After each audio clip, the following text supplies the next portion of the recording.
Hello friends, it's me Mahrose Technology Wali from Rehanschool Manavar campus. So welcome to another exciting episode. Today we are honored to have a very special guest joining us all the way from the United States. Someone who is transforming lives with the power of mindset, fitness and emotional intelligence. He is the co-founder of Laughter Mindset, founder and host of the School of Transformation podcast, and the Master Peak Performance Mindset Trainer at Mindset Science.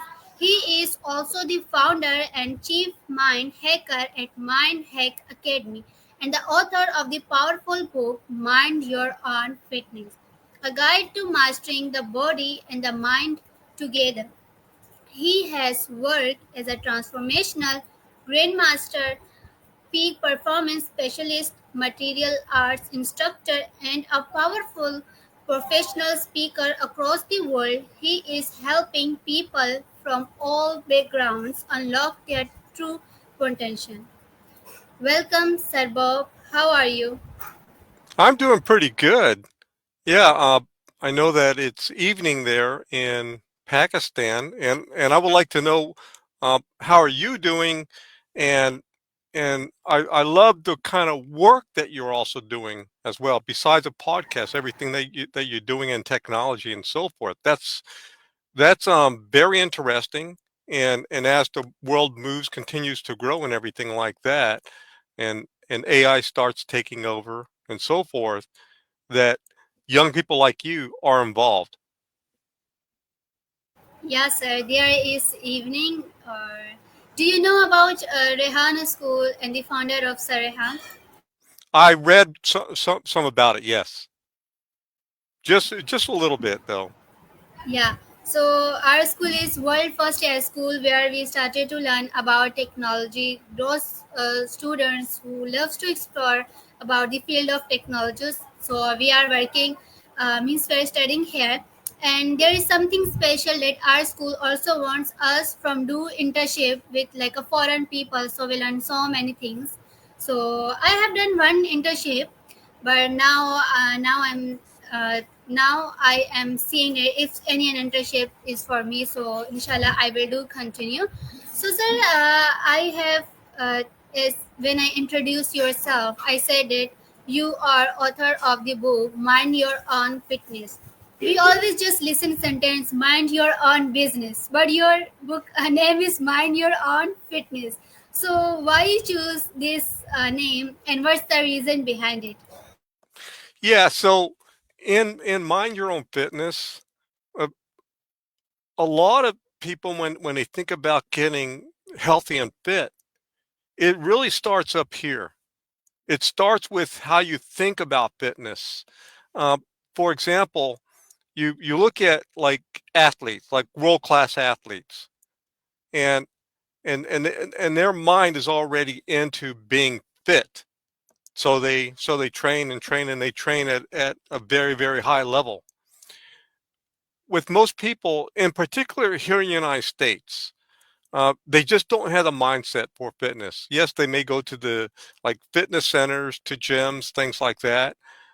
But overall, on the average, Americans are not that fit. So I wanted to have that transformation in terms of mindset, because when you can get in the right mindset, you can start moving towards being healthy and fit. And there's been studies that have shown that. I know that there was a study done by this doctor named of um, Dr. Ellen, and she did a study with uh, women who worked in like maids in like hotels, and she so Dr. Ellen Langer, so she divided up between the control group and the experimental group, and a control group in a study where they took half the maids, and and both are were told that they're going to do the same work. Everything's going to be the same, uh, making the beds and cleaning and all this kind of stuff. So the control group wasn't really just told to do their work. The experimental group was given a card that shows that your work that you're doing in cleaning and everything is equal to this much of aerobic exercise. That was the only difference, that they were shown this. And it turns out that the experimental group, the women who are shown the card, they lost weight over the control group doing the same amount of work. So just that shift in how they saw their work shifted um, their perception, and it affected their physiology, their whole body. So they got better, they got healthier, and that's just one small part. Others are in terms of mind your own fitness.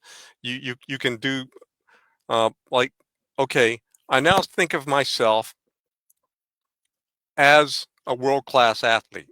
So I'm going to start training like that. So that's kind of one of the mind shift that you would have. I have others in there, and I talk about like neuroscience and so many other things, and all of that helps to be able to shift. Again, it comes down to how we see ourselves, our mindset. So mind your own fitness is starts up here.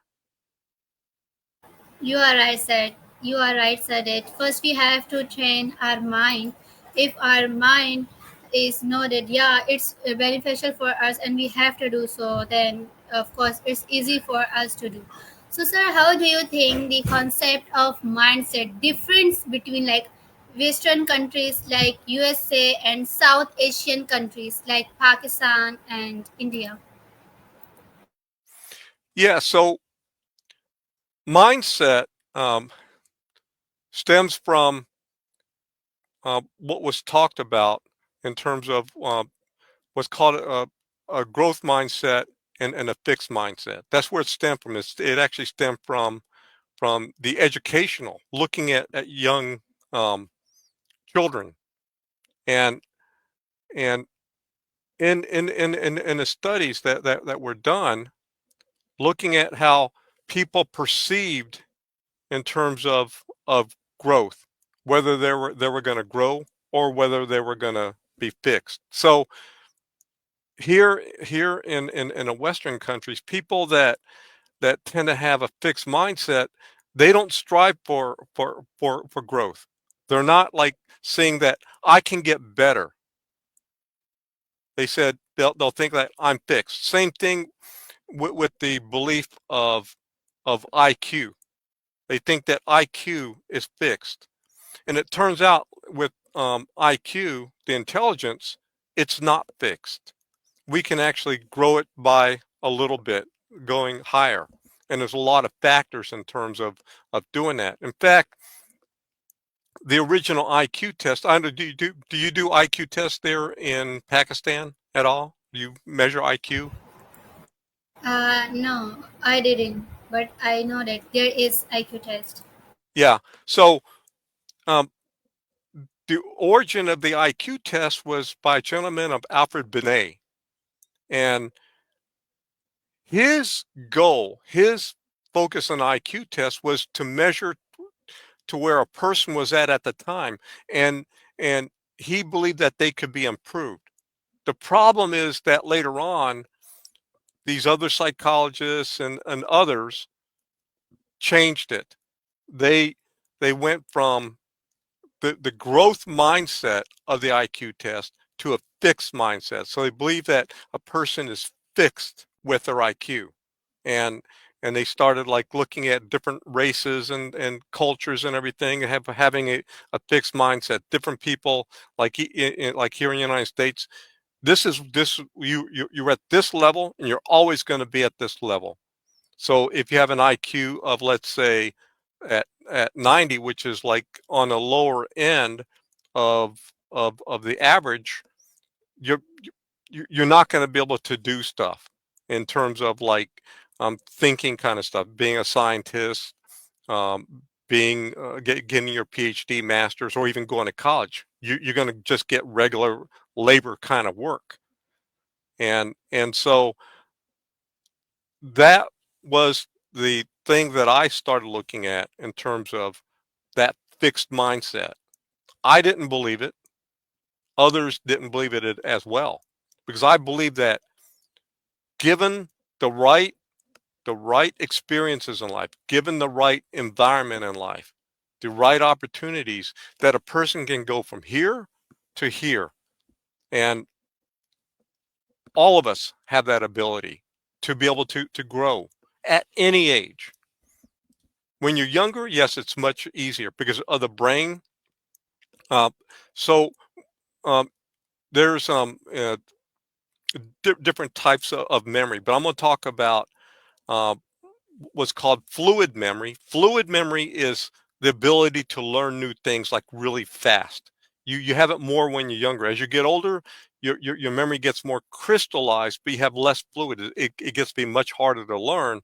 Yet, if a person, as they go through life, they continue to learn new things, read books, taking new classes, doing all these different activities, then as you get older, your fluid memory is still going to be there at a better level than other people who stop learning because they believe that they can't learn once you get past a certain age. And same thing when when you're younger, you're told that you can't like reach higher levels or doing certain things. So like you're how old are you? If you don't mind me asking. I am 16 years old. Okay, you're 16, and how old you think I am? I guess like 35. 35? No, no, no, no. How about Uh, 73? you're 73 years old. Yes. Oh, but you don't look because as you are the fitness trainers, of course, you look so young. Fitness, and I, excuse me, I continue to learn new things, and that's one of the things I tell people. I don't ever stop. I have a personal library of physical books of almost 13,000 books in my own life. So I have books all around me, and I continue to take classes. I have two PhDs, I have 3 master's degrees, 5 bachelor's degrees, and I continue to learn. I want to go back and learn this and learn this and learn this, and in technology I want to learn. I started studying uh, an old computer language called Fortran 4. That was when I was your age. I was 16, and I was going to University of Southern California every Saturday studying Fortran 4 to program IBM mainframes, their IBM 360 computers, using cards. We had these cards. We had each line of code was on one card. Had a stack of cards you had to feed into this machine that would program. But I didn't stop there. I wanted to learn more, so I continued to learn throughout my years. I self teach myself, like for example, Fortran. I mean, not Fort, but Python, C++, C Sharp, Ruby on Rails, all these others, so I can be more like keeping up. I studied like what you're doing, like artificial intelligence. So I teach myself that as well, and I found people that I can learn from, younger people who's involved in that, uh, and and I've been working on an app called Mastery X.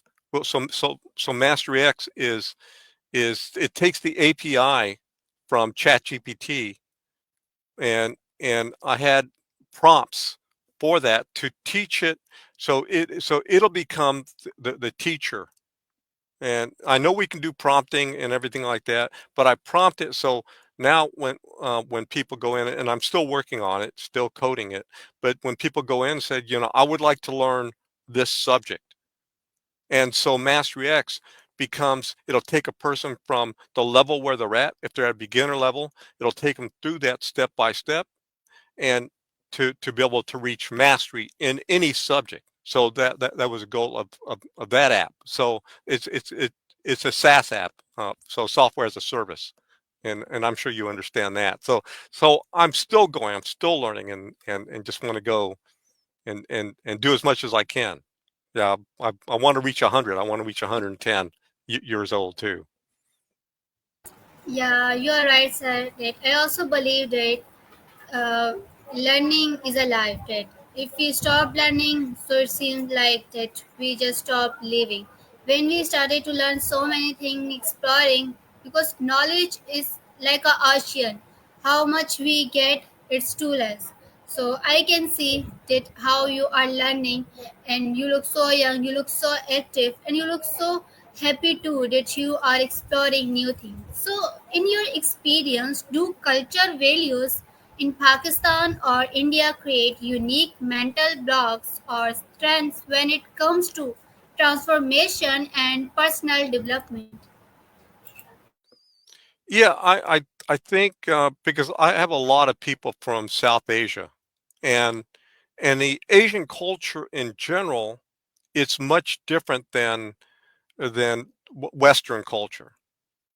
Now, me, I'm also half Japanese. My mom came from Japan, so she instilled in me some of the Asian um, values and everything like that, which is much different than than here in the West.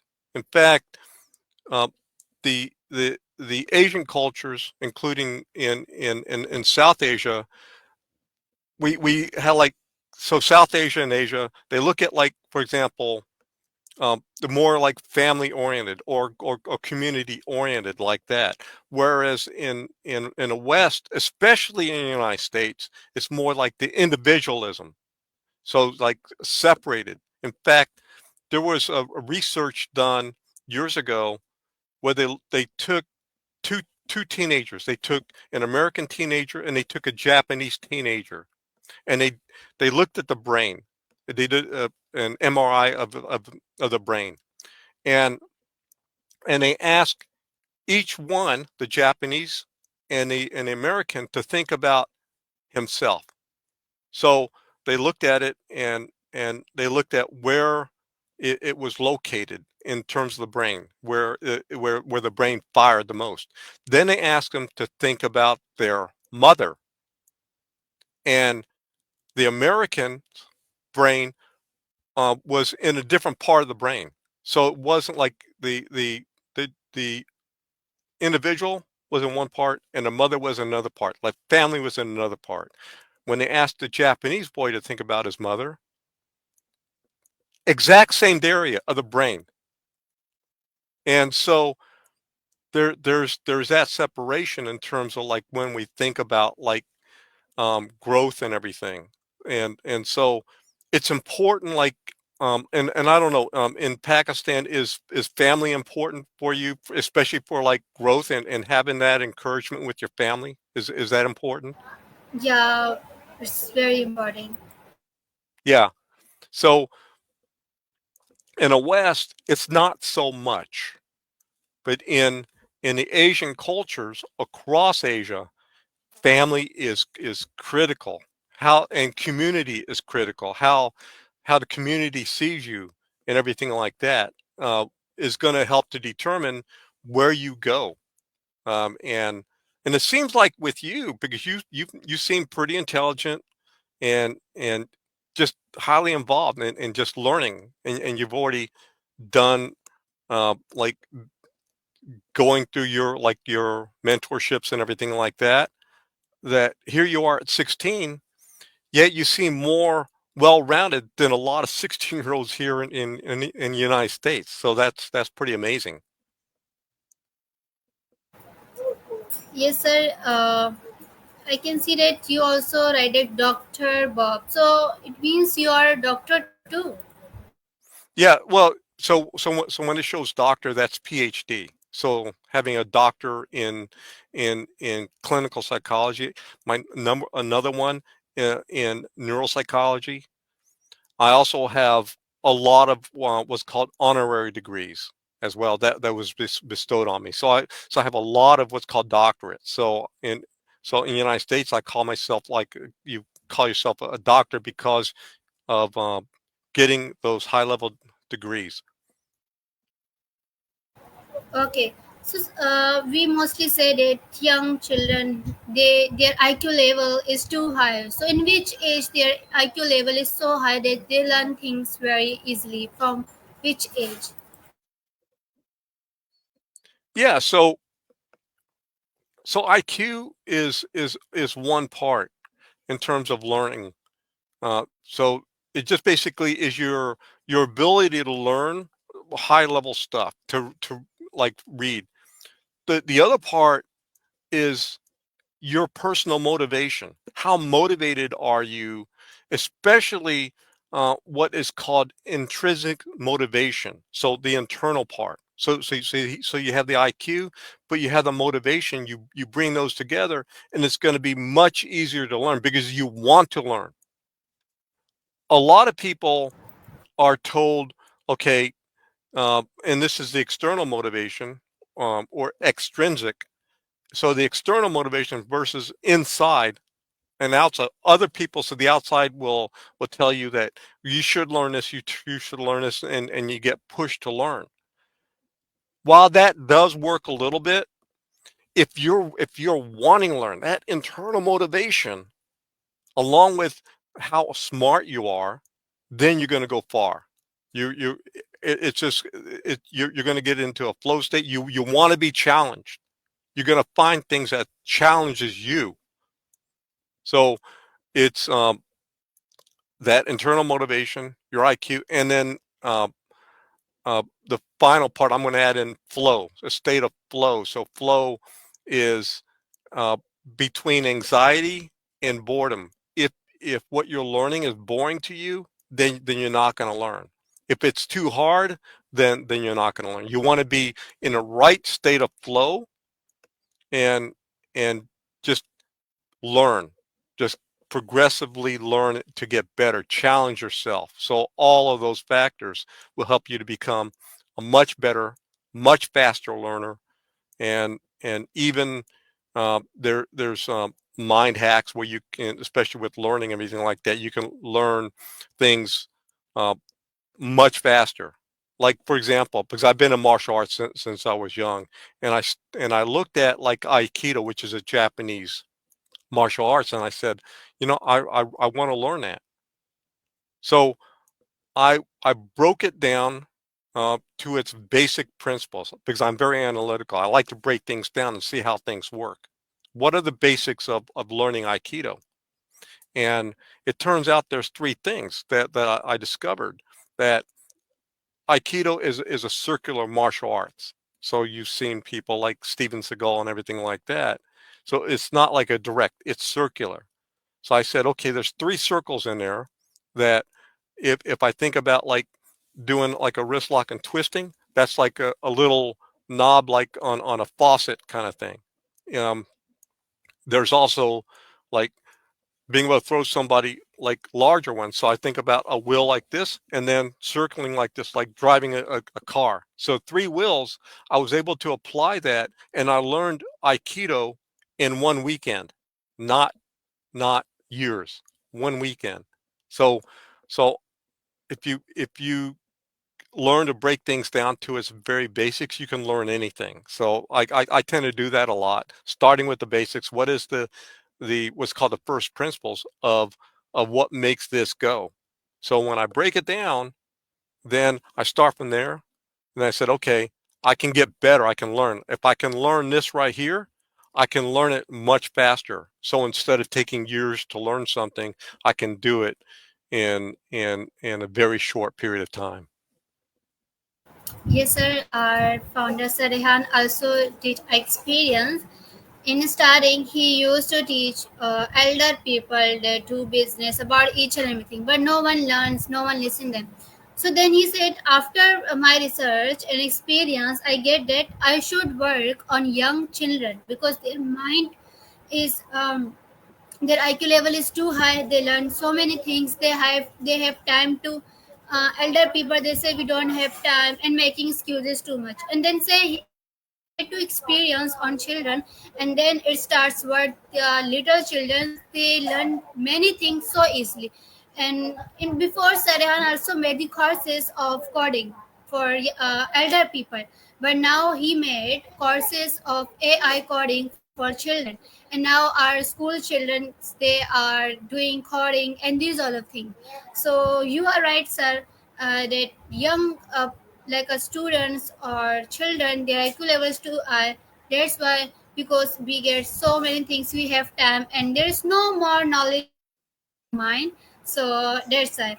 So thank you so much, sir. That today I have learned so many things from you, some motivation about health, about mindset, or so many things. So thank you so much, sir, that you give us your precious time to And us. and and And yeah, yes, and sir. thank you too. I see you as a leader. You're already at 16 years old and you're already leading. And I can see you as a leader going forward, not just in Pakistan, but you have the ability to become a world leader. So I want you to embrace that. You're going to make big differences. Thank you so much. Thank you so much, sir. Your words really means a lot for me, and it really gives me hope to do more hard work. So, friends, thank you so much. Allah Hafiz. Bye bye.